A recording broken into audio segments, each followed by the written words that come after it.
Did you know that the Earth has had five extinction events since the existence of our planet? And it's not if another one will happen, but when.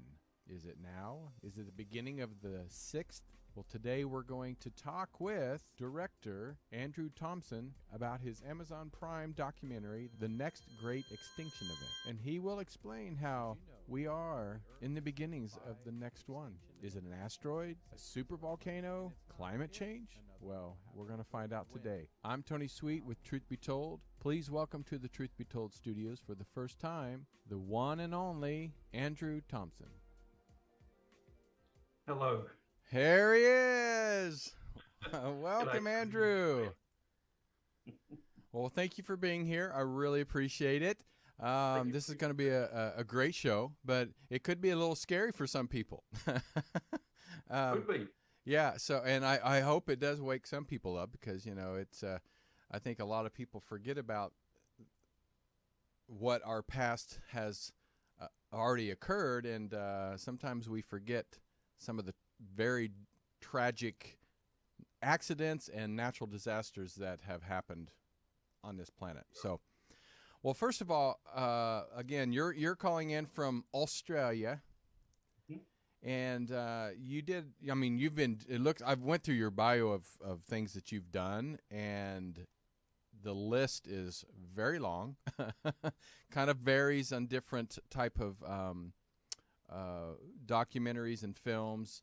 And I wanted to, first of all, before we get into the actual documentary you put together, the Next Great Extinction Event, I wanted to see how you went from kind of filming, it looks like television shows and all kinds of different shows, to what you are filming today. What was that Yeah. transition? Well, I started at the tender age of 17 in television and as a graphic artist originally, Oh, wow. and Okay. worked my way up through into production, directing, editing, producing, writing over the last 40 odd years. Probably 15 years ago, I set up my own company because I wanted to do things that I was interested in, Right. not just what other people wanted to pay me for. So I financed myself and I started looking around at topics that interested me, in particular environment, science, technology, space research, exploration, Right. just all those facets of, of life, which I find interesting. So that's how I got into it. And this group of documentaries that I made under the title of Unearthed, um, there's 6 titles: Life Beyond Earth, The Next Great Extinction Event, another one called AI, The Code for Consciousness, and several others, including, nuclear power, Right. um, looking at all the different facets of what's coming up, basically, for us. Well, let's start in with the one that what really stood out to me, and then we'll talk about some of these other documentaries you put together and films you put together. The Next Great Extinction Event. Mm-hmm. Um, some people may not know that we've had 5 that at least that we know of. I mean, there could be more. Who knows? Maybe you know more than I do, since you put the film together.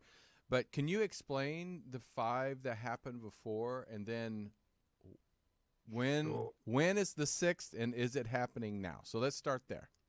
Right. Well, we'll start back at the first. This is all recorded in our history of fossils Right. and geological time. And we're going way back to, I have to check my notes for my dates. That's That's okay. 443 million years ago. There was the first great extinction event, and it was a huge cold snap. Uh, this is before life had emerged from the oceans onto land.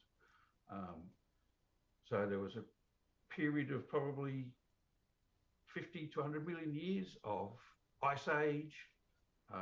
The oceans changed, the chemistry changed, uh, early life in the oceans, started mixing it up, as they say. Um, and eventually it did move to land. The ice age receded. the oxygen levels in the air changed. Um, all these things over millions and millions of years occurred. And then life began on land, trees, grasses, and they caused the problem themselves because their roots would go into the soil and that would run off into the oceans and create algae blooms, and that would upset the chemistry again. And the second one, the Lake Devonian, was 355 million years ago. So through time, with major changes in environment, like suddenly growing trees changes the balance, and the Earth has to adapt. It has to readjust the levels, like oxygen levels on Earth have gone from 30% down to 10% over these periods. And many animals become extinct. They can't survive in those changing environments. I mean, and we're talking, like you said, 300 million some years ago. I mean, I guess in our day and age, that's a long time ago, but in the universal time, it's still not that long ago. No, it's not. But it took a long time for the Earth when it first developed. It's like 4.3 billion years old. Right. So, life didn't occur here until very late in its age. And so it's been speeding up. And these natural occurring events have happened over many millions of years. The problem now is that, climate change is a normal function of the mechanism of the planet. But what's happened now is we're taking things that take 10 million years, we're doing them in 20 years. Wow. We're changing the atmosphere so quickly and changing the chemistry of the ocean so quickly that all the species here just can't cope with it. So changing so rapidly. That's why we're losing so many species right at the moment. Well, I mean, I was thinking about in our lifetime, since we, I think you said you're early 60s, I'm early 50s. In our lifetime, how many species have disappeared? And, last 100 years, there's, I don't know how many species have already become extinct. What a lot of these events happened. What was the pre-event happening? How long did it take before a lot of these species were gone? And how many, when the dinosaurs, it was kind of a asteroid hit and pretty much destroyed life as we know it at that time quickly. Were these events usually gradual that they think, or were some of these fairly quickly? Very, they took a long time. Okay. To acidify the ocean, for instance, would take a couple of million years, pumping CO2 into it and bacteria producing methane and things like that. The background from the fossil record, the background extinction rate that normally occurs is like one major animal per 1,000 years. Oh, wow. Right? And something eventually would evolve to replace that type of creature in whatever niche it has in the environment. But we've lost tens to hundreds of species in the last 50 years. And we actually don't know how many species are becoming extinct because there's not enough scientists out there looking at all the different animals.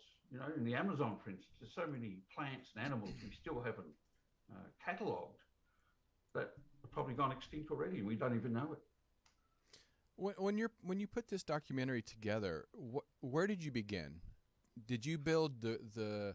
No, I'm not talking about the money part of it, but did you start looking at the people you wanted to be, like, such as scientists, who you wanted to be a part of it? Where did you begin?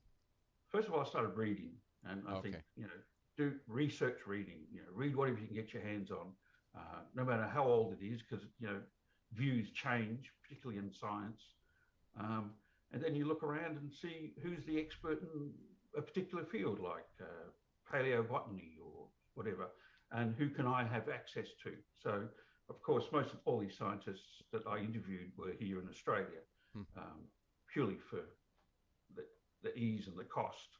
So I, went to Sydney, interviewed a few scientists at the University of New South Wales, down here in Victoria at Melbourne University, and at the Melbourne Museum, which has a fantastic catalogue of trilobites and other fascinating fossils and relics from throughout time. And some of the, these scientists, that's their life's work, is studying these creatures and why they died.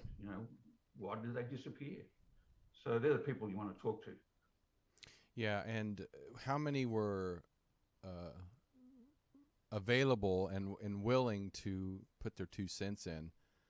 Because sometimes they don't want to, open the mouths and get in trouble from their bosses or other colleagues. Most scientists I know love to chat. They love to talk. Yeah, they don't get to talk too often, right? They want to know. They want you to know their opinion based on their facts and their research, and the papers they've written, the books they've written. So yeah, it's very easy. And most of these scientists I interviewed for this and other documentaries are usually the head of their department. So they're the top dog in their field. So what they say goes. Right. Yeah, I've seen so many documentaries and talked to many people about the climate change, and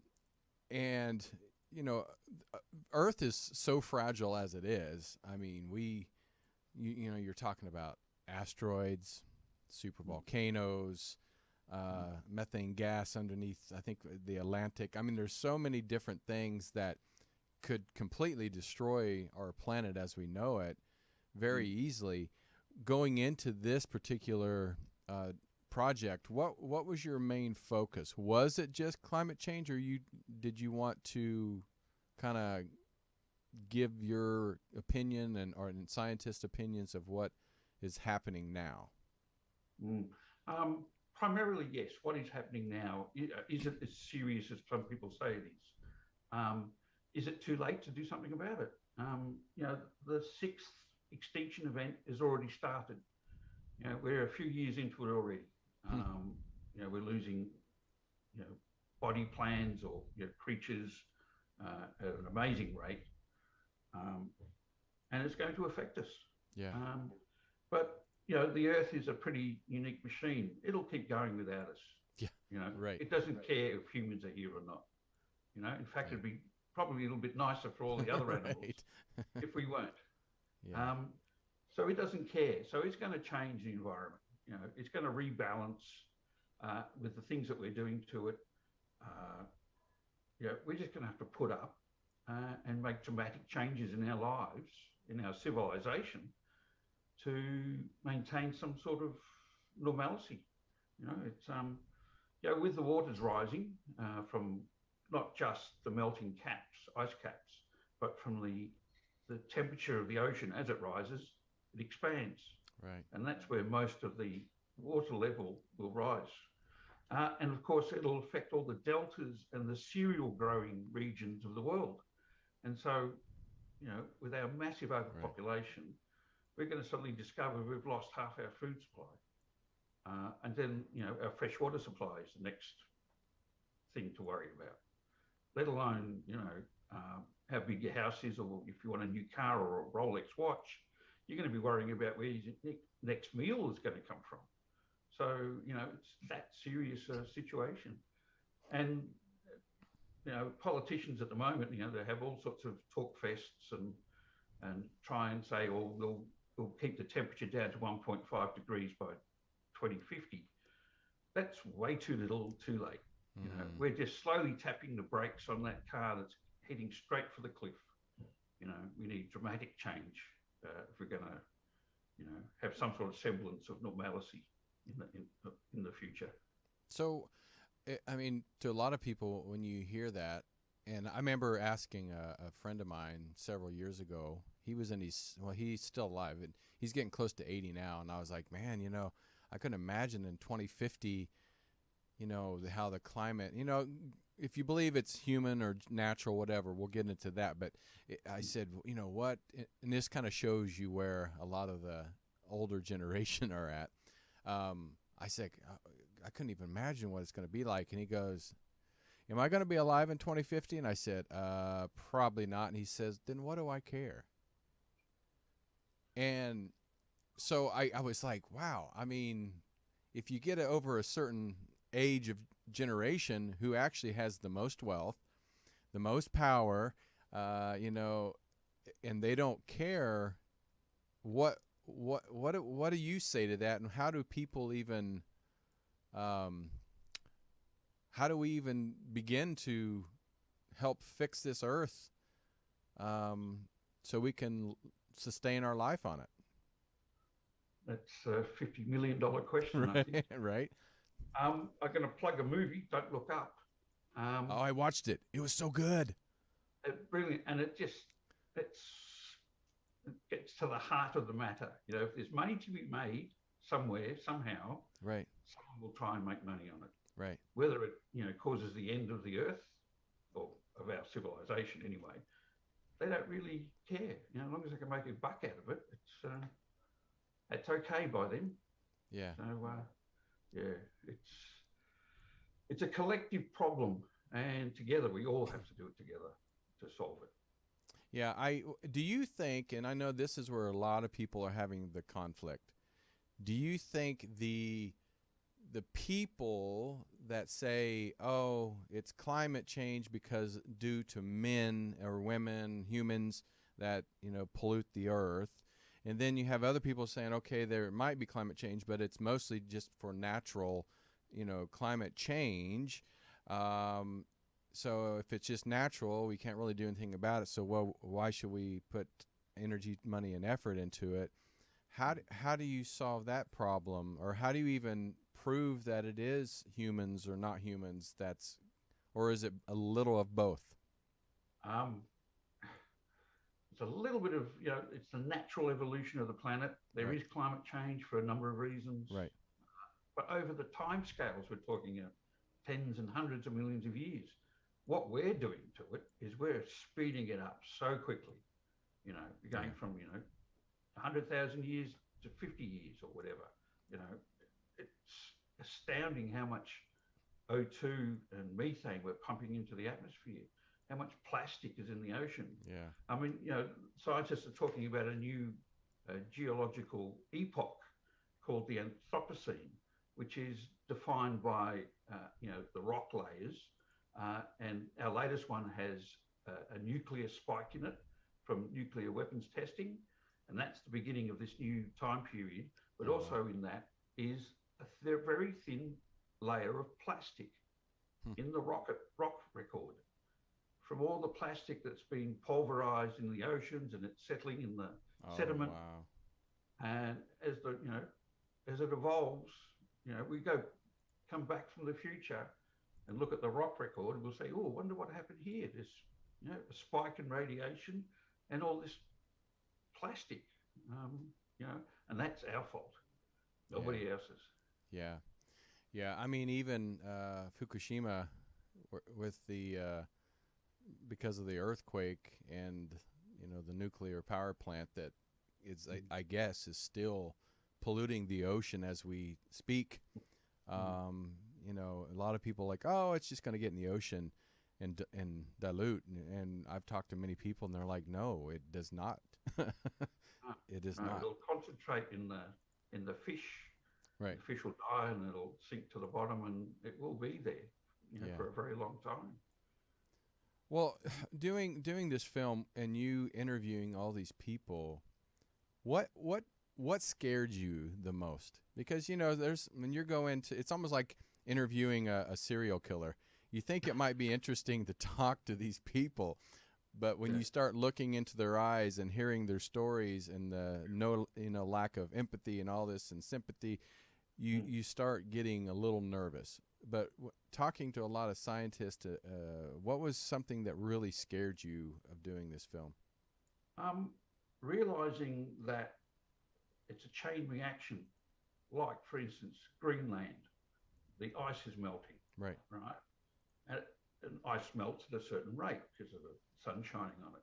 But as it gets lower in altitude, the air gets warmer, so that speeds it up a little bit. And then you get to the dirty ice underneath, and that's darker, that absorbs more heat. That moves it faster. And, you know, these scientists I interviewed 1-2 years ago, their predictions have now been superseded. And things are moving faster and faster than they even predicted. And so we'll have no ice cap over Greenland very shortly, because it's accelerating in the speed that it's just vanishing, pouring into the oceans, and doing all the things that it does. That's scary because we can't stop these reactions. Right. You know, once they start, there's a tipping point you reach, and then it's overboard, and that's done it. Yep. But what did they say that we could do? I mean, like you said, we really can't stop any of this happening because you say there is a natural climate change, but we just accelerated it. I mean, even if we slowed down from 200 miles an hour to 150, that's still going 150 miles an hour. I mean, how do we even slow it down, and what do we prepare for? What did they say?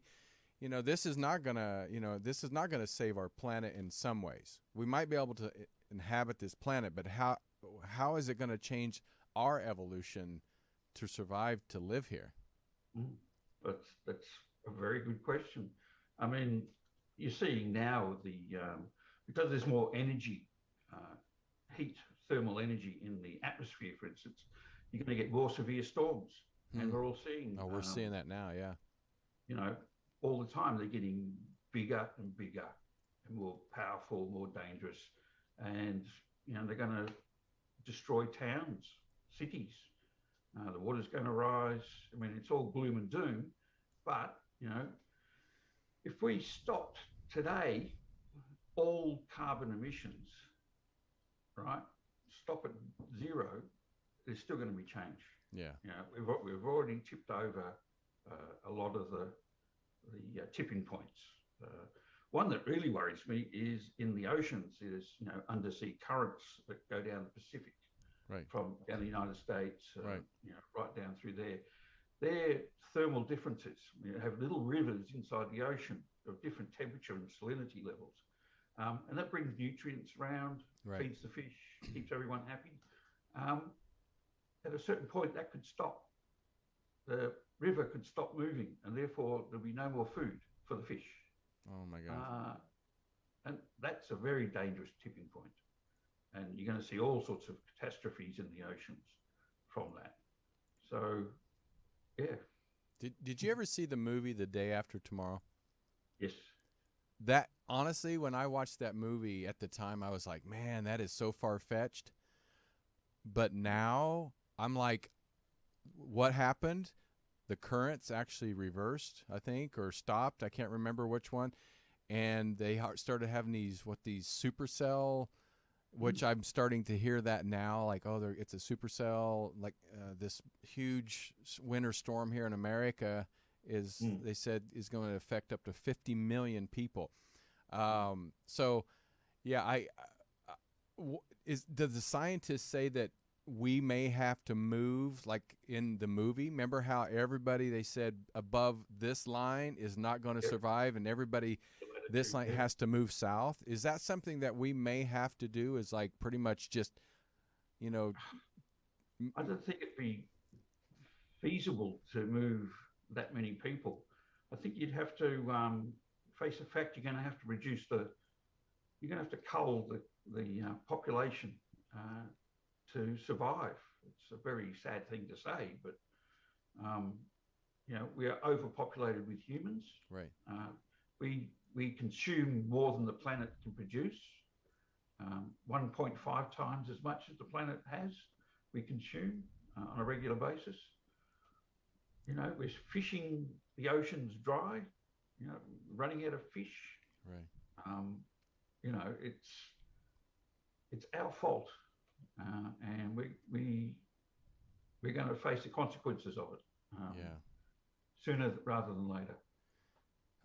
And yeah, what was the reaction of other scientists that maybe watched your documentary, and what was the reaction of, you know, executives that watched it, of these movie studios and people that watched it once it was on Amazon Prime? What was your biggest reaction towards your documentary? Uh, One in particular, I made another documentary on nuclear power shortly after I'd finished Extinction. And I met a scientist in Adelaide. He was from Canada originally, I think, but he's a senior professor in Adelaide, at Adelaide University. And he saw it and loved it. And in fact, expanded on it. He's a very pro-nuclear lobbyist, virtually, Right. with, you know, fourth generation modular nuclear units. And he says, you know, we should be sticking them in the ground everywhere, and shutting down carbon production. In Australia, we have so much coal, it's ridiculous, and we still burn it. Wow. In all our power generators. And we have a huge supply of uranium. And these new modular nuclear reactors, you know, you load it up, you build it in a factory, then you stick it in the ground, and it runs for 40 years. No need to refuel it. You know, like a submarine's nuclear reactor. They're perfect. We can build them now. We can get them running now. But, you know, a lot of people choose not to. As soon as you say the N word, people don't like nuclear. It's unfortunate. Yeah, and you know, I know California has some nuclear power plants. I grew up in Kansas where they have a nuclear power plant. I mean, if something does go wrong, like Chernobyl, I mean, it does. You know, it can't. Yeah, They're the old that's design. the old version. Yeah. We have so much better engineering now for these devices. Um, you don't need to build a huge, massive thing. You know, they can be small. You need more power, you build another one, put it next to it. You know, like batteries. Right. And you put them where you need them. You put them next to your smelters or your heavy industry. Yeah, you don't have to have them central. You know, Right. So it's a tool in the toolbox that we could use to help with the climate change. Yeah, and I remember you said something about, you know, about food, but, you know, we can survive on, you know, we don't need meat. I mean, we can eat other things, but we can't live without water. That's right. That's one thing that we definitely can't live without. And I've been told by many people, psychics, other people, you know, in this industry, saying that our wars are going to be over rights of water. Yeah, In absolutely. fact, I remember I saw an article about, you know, California is going through this biggest drought they've ever seen. Even though we had some good rain the other day, I mean, it'd have to rain pretty much for 3 months solid just to fill the reservoirs back. But now, you know, the Colorado River, you know, it supplies water for, you know, a lot of different states, and now they're starting to sue each other of who does have the rights to use the water.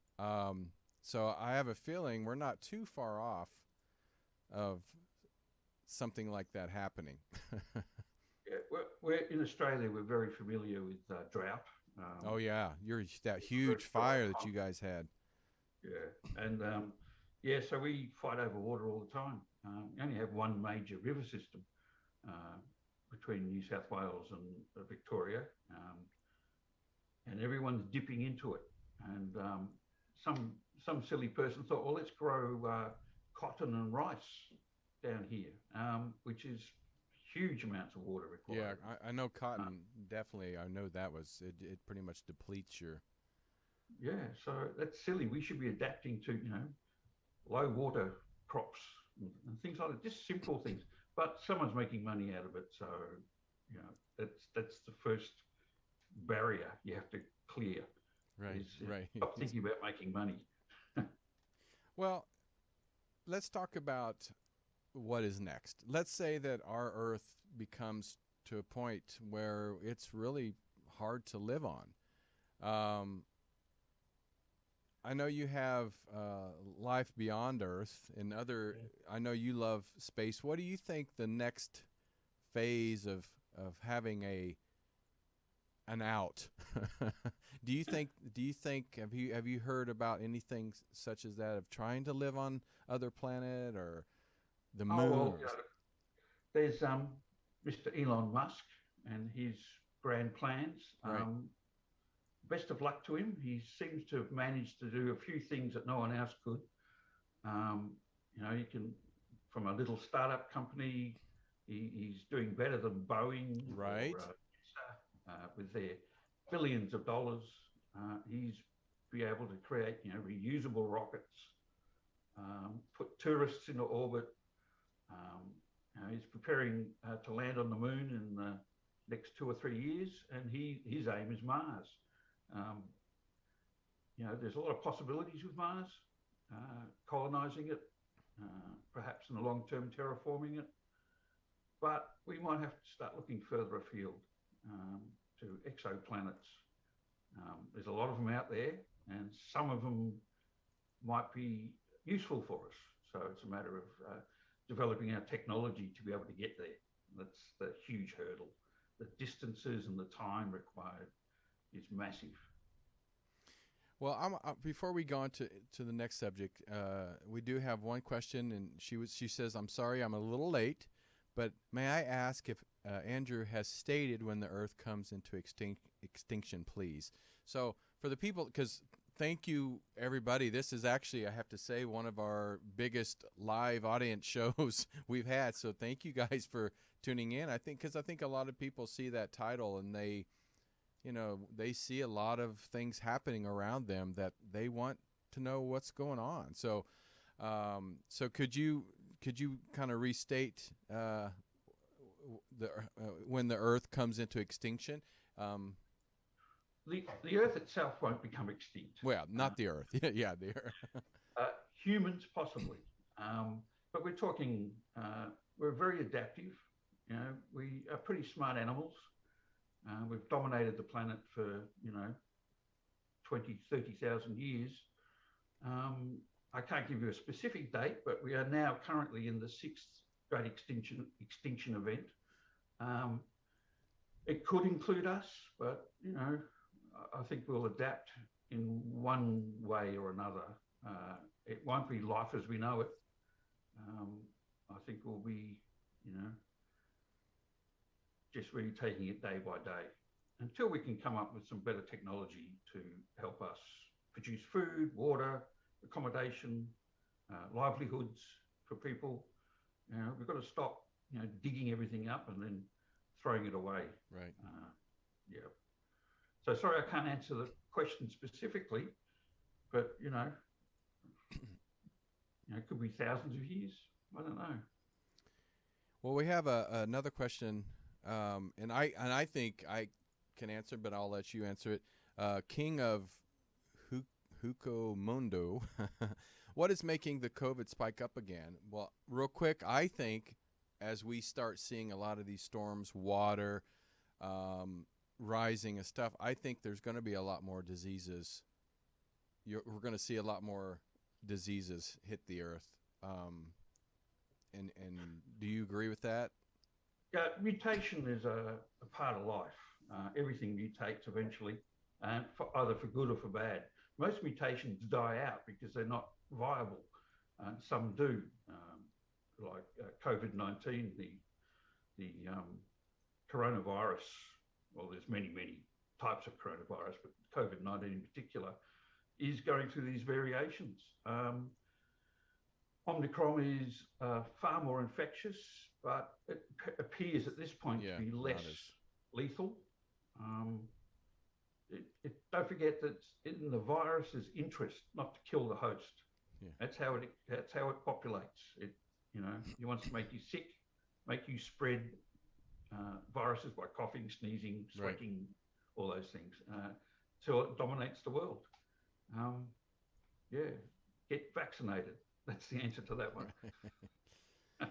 All right, well, let's move on. I know you have some other amazing documentaries.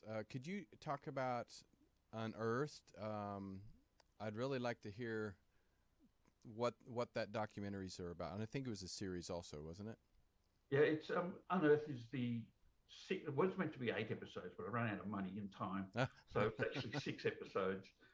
Life Beyond Earth is the first episode. The second one's the next great extinction event. The third one is, I can't remember the order of it, Nuclear 2.0, then one on artificial intelligence and robotics, which is itself a fascinating subject. People will be amazed how unadvanced we are in robotics. They still can't make them walk and talk at the same time. Unfortunately, it looks good in the movies, but in reality, it's not so good. There's another documentary I have called Amber, and it follows the story of a paleontologist from Monash University, who discovered a little bit of mammal tail in a piece of amber, right? So it's 150 million years old and probably the first example of mammalian fur and hair in it.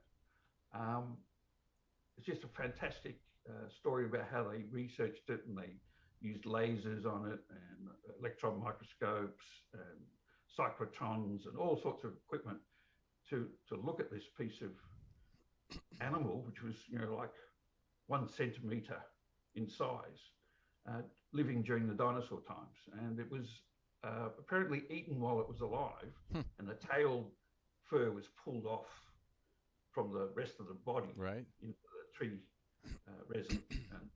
And many millions of years later, we find it, and we can study this new species of animal, which is now extinct, of course. That's amazing. Yeah, there's some really interesting tales, excuse the pun, about that animal. And there's another one I did I was trying to finance one on fusion power, which is the next step beyond nuclear.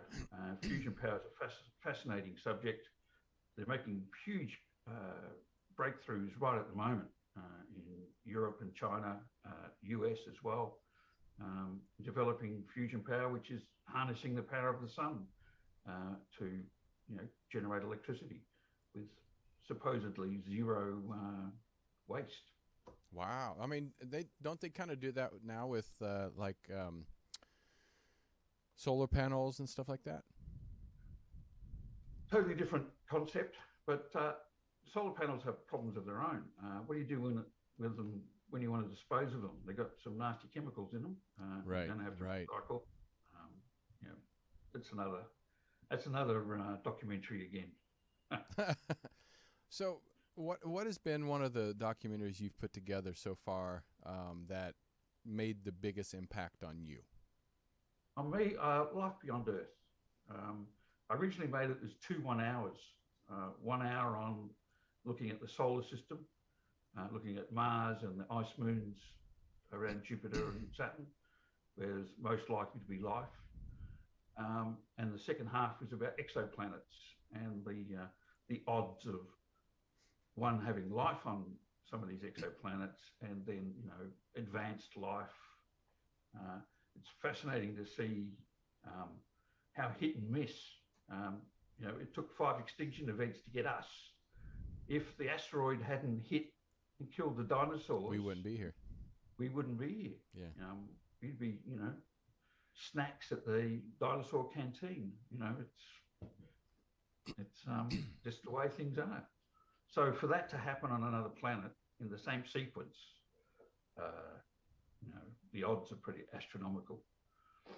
I was watching the Marvel movie The Eternals. I haven't finished it yet, but there was one line that stood out to me where the main being that sent the Eternals to Earth to protect them from a particular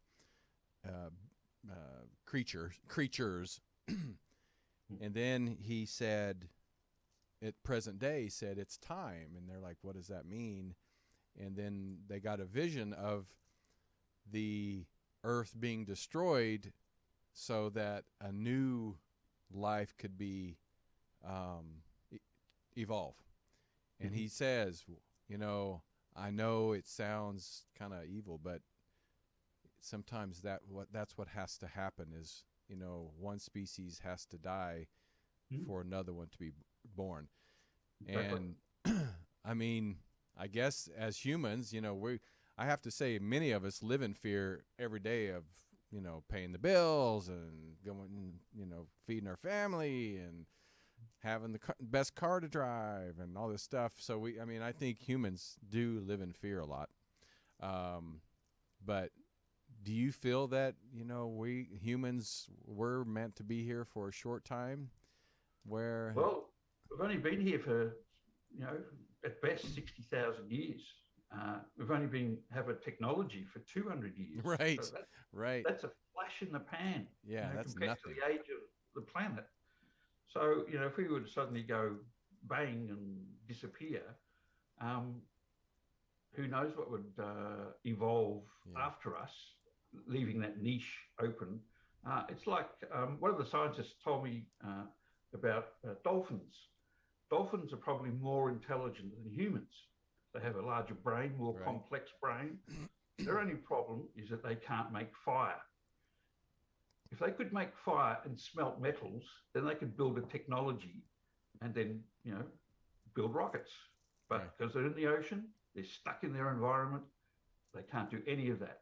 So, you know, maybe if we go, they might come back to land, because they were a land animal once and went back to the ocean. Maybe they'll come back out and take over. I mean, wouldn't that be nice to have a time machine to go, you know, a couple, 3,000 or 4,000 years from now, and just to see where we're at. But, well, we have about 7 minutes left, but we have to, I mean, this is truth be told. We have to ask that question as, you know, everything that you touch on, you know, it really is in the paranormal world, because, you know, you're dealing with the unknown, space and, you know, future and pretty much anything that you touch when it comes to your documentaries. You know, there's a lot of questions to be asked and answered. But what's your thoughts on like this life beyond Earth? Your take on extraterrestrials, and do you think Earth is being visited by other worldly beings? I'll qualify this answer. I personally believe that we are not being visited by alien intelligences from other planets for a number of reasons. It's not just space and distance, it's time. Right. You know, we've only been here for, you know, a couple of thousand years. It doesn't mean it's going to coordinate with another planet 50 million light years away. There might be life there, and they will evolve into a civilization eventually, but not today. You know, maybe in a few thousand years, or maybe a few thousand years ago they went extinct. Right. So, you know, coordinating the time, then moving the distance. Why would you bother to come to another planet? The effort required, you know, it'd be like the moonshot in the 1960s. It took so much of America, the industry and the money and the time and the effort and the science just to get to the moon. So thinking if you're going to go see another planet, you're not going to announce your arrival. I mean, you spent so much effort to get there. And besides, H.G. Wells was correct. You know, if a creature from another environment, from another world, steps out onto Earth, they're going to be dead in 3 or 4 minutes after the viruses and bacteria attack them, which they have no defense against. You know, their bodies won't know what hit them. So it's like the Mars missions. We send robots to Mars. We take special care that they're sterilized. We don't want to introduce bugs from Earth to Mars. And that's another reason we only look for extinct life on Mars. We're not looking for living life, like microbes and things, because we would contaminate them and kill them. Yeah, that is true. So, you know, it defeats the purpose of that scientific experiment. And I think, I mean, my personal belief, I believe they're out there, but hey, that's why we're human beings, so we can actually have great conversations and agree and disagree on things. But but I love that answer. I love that answer because I do agree that taking diseases to, I mean, example, Native Americans lived here in North America when the Europeans came over. They brought the smallpox and chickenpox and and pretty much wiped out everybody that was here. So yeah, I mean, it is true that that is possible. But and I have to same planet. Yeah, right. We're on the same planet. But I have to say, why would they continue to come back here? Well, I mean, I've been to Cancun many times. The first couple times I was pretty excited. After that, I was like, yeah, it's fun. I wasn't excited the few times after that, but I agree with you that there are a lot of things with extraterrestrials that you wonder that if they can catch our viruses and stuff, or unless they have an immune system that is just out of this world. I'd also offer an alternative. It's more likely, I would think, that if we're being visited by intelligences, pardon me, they're more likely to come from another dimension or from a time, not necessarily from, another planet. Right. A great distance away, which, hasn't evolved brains yet. So, maybe it's, future Earthlings coming back to study us like fossils. Who knows? And there's multiple dimensions as well. So. Oh yeah. Maybe they found a way to get around it.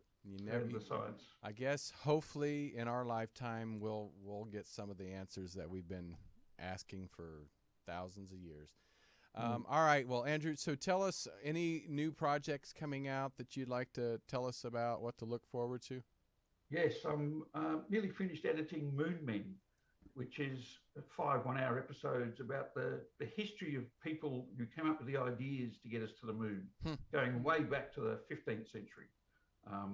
The scientists and the philosophers and the science fiction writers who came up with the ideas of using rockets and parachutes and all the things we needed to get to the moon. And I'm also doing one called Pazuzu, the king of the ancient demons. Oh, wow. Which is a fascinating 1-hour documentary, it will be, about Pazuzu, who featured heavily in The Exorcist, if everyone cares to remember that movie. I do. And we're looking at the science of it. And did it actually exist? Which is one of the questions we're going to try and answer. Well, definitely that one, when it comes out, we'd love to have you back. Sure. I would love to. I mean, both of them sound great, but that one really stood out to me. I love that stuff too. Well, everybody can go to astromedia.com.au, and you can look at tons of different documentary trailers and stuff that's in pre-production and in development. And we thank you so much for taking the time on Saturday morning in Australia. Now you can go watch your cartoons. No. But everybody that tuned in, again, thank you guys so much. We really appreciate you asking questions, leaving comments, and being a part of Truth Be Told. Make sure you tune in every Monday for Robert Hensley. He does the Minuteman Report for Truth Be Told. On Wednesday, we have Bonnie Burkert. She was in the chat room today, so make sure you tune in for Truth Be Told Transformation. And then, of course, me every Friday right here at 3 o'clock. But until next time, guys, thank you for supporting us and liking and sharing our show and leaving comments. It's always helpful. All right, until next time, take care. Bye. This has been another episode of Truth Be Told. Thank you so much for watching. Recorded live at UBN Go Studios in Burbank, California. Join us on social media. Facebook, Truth Be Told Radio. Instagram, Truth Be Told Paranormal. Go to Truth Be Told Worldwide for more information on upcoming shows.